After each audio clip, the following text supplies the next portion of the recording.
مرګرو د افغانستان د باندې ډېر د افتخار خبره ده، د فخر خبره ده چې په تاریخ کې په اول ځل باندې د افغانستان 13 لوبغاړي د آی پی ایل په بولې کې شامل شوي دي.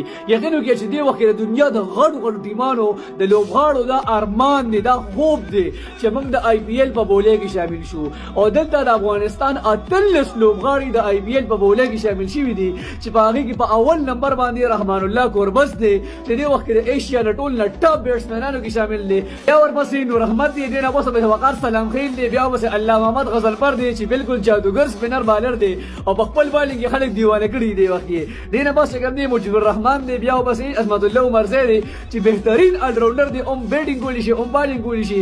نوین الحق هغه کینګ دی. بس صدیق الله اتل دی چې په تیر ایشیا کپ کې یو لوب ډلې نه کړي، مکمل نه ډوټ باندې شوی ټول میچونو کې او د انډیا خلاف بهترین بربار به سکون انډیاوي اوس به خامخا الو. دا غیر بس محمد نبی پریزیډنټ دی، نه بس څنګه ګلبدین نایب هغه پیژنې، نه فضل حق فاروقي شینوګي دی، نه بس څنګه نجیب الله زدران ابراهیم زدران چې کوم دی د انجرین واپس راغلی دی، کریم جنت الراونډر بیا ورپسې بریدون دی، بیا ننګل خروډي چې بهترین بالر هغه دی، قیس احمد هم بهترین بالر دی. دا غیر بس څنګه دی د ظاهر خان دا پکې نه راغلی، نه پیژنم.